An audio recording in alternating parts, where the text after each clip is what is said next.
Due to mature subject matter, viewer discretion is advised. Ramaphosa also urged white South Africans not to leave their country, but to share their knowledge and experience after their land is taken from them.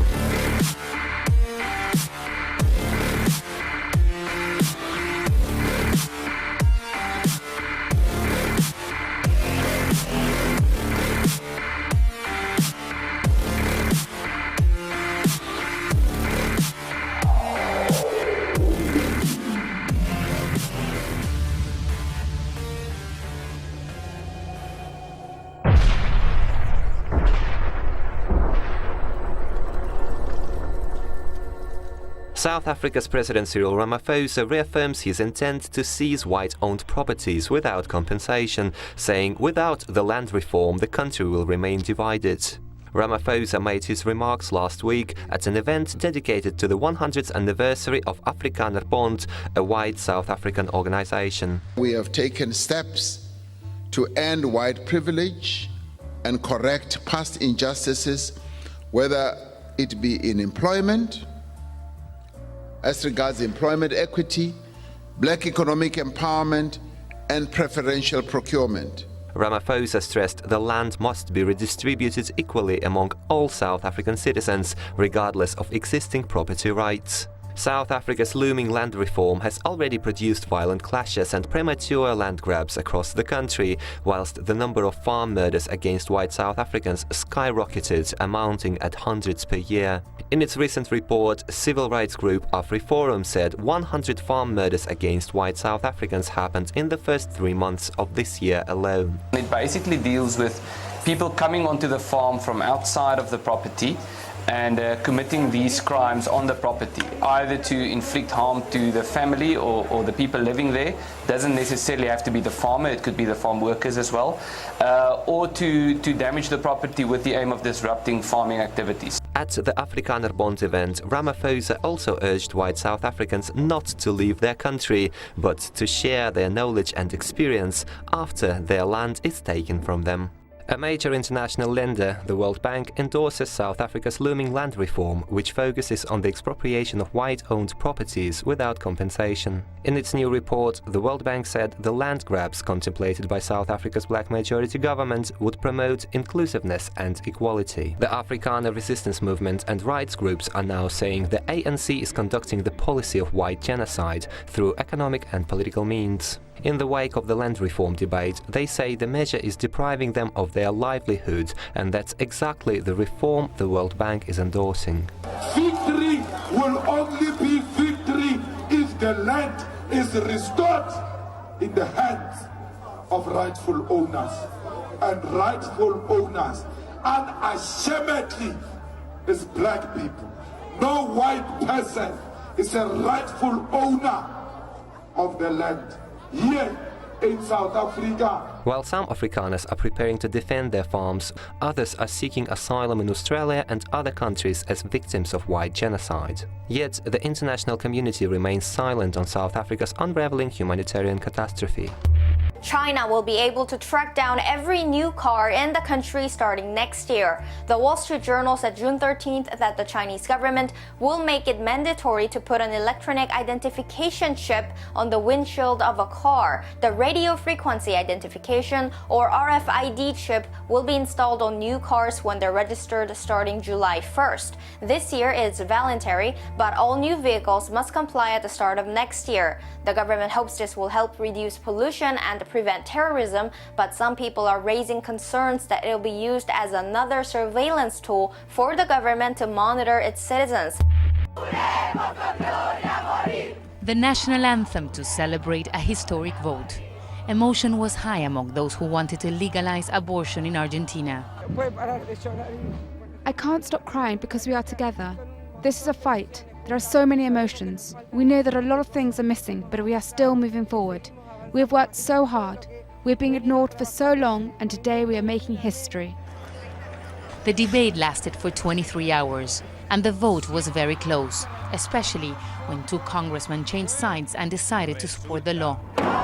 For months, women here wearing green bandanas have been taking to the streets to change a law that affects this country's most vulnerable. In the last decade, Argentina has passed a series of progressive reforms like gay marriage, but abortion was off the table until now, when society started to demand change.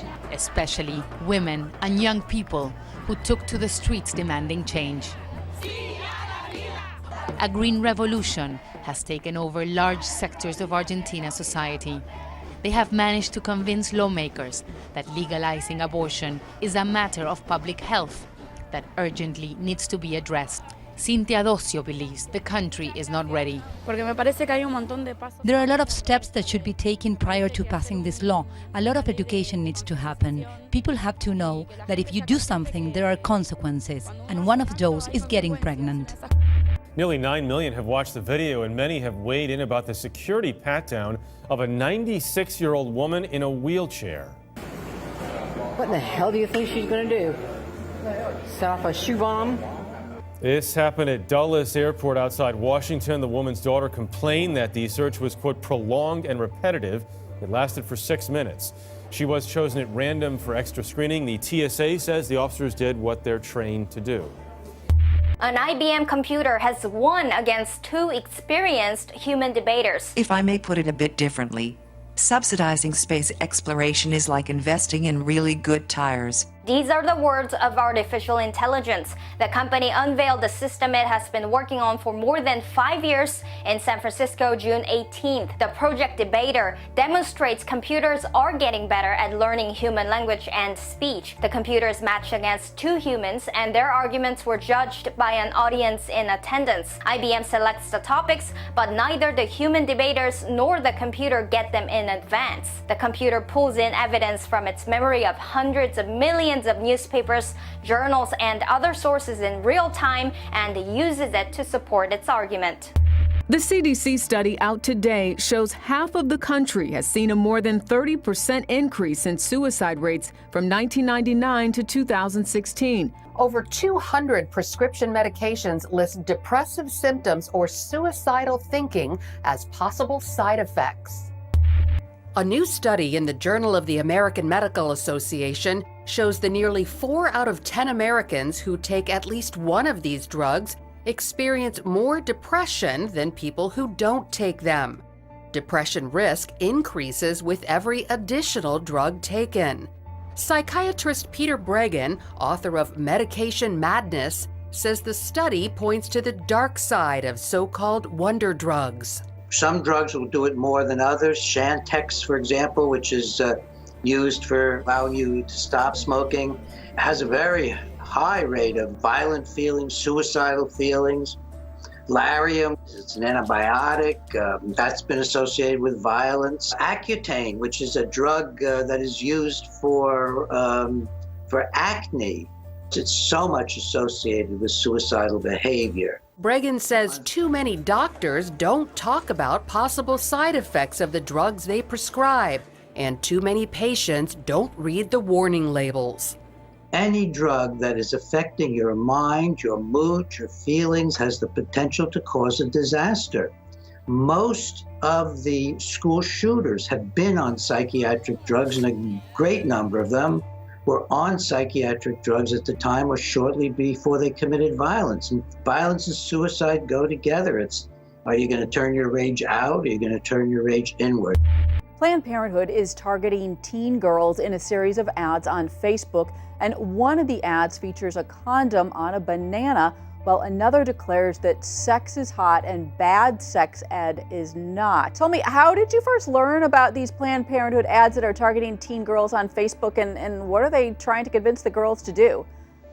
Yeah, we noticed it on Twitter, Heather, and as usual, Planned Parenthood, a criminal organization, is using our funding, taxpayer dollars, to advertise sex being great, sex being hot, to kids, to minors, in violation of even Facebook's rules. I thought that safe sex ed was supposed to be all about teaching kids how to not have sex, not teaching kids how to engage in sexual activity. Parents never intended for their taxpayer money to go toward teaching kids by a criminal organization which profits off of girls getting pregnant so that they then go to that organization to get their birth control and their abortions. Parents never intended for their funds to be utilized for these sorts of purposes. Do you know if they are removing the ads? Have you been in touch with them?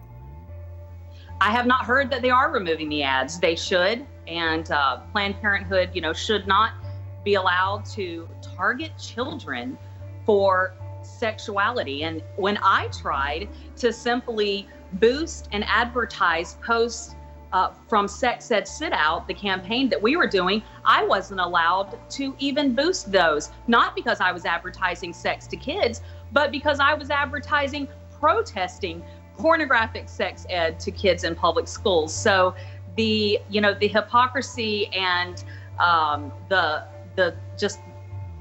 total inability to be fair to people on opposing sides is really glaring and obvious with Facebook.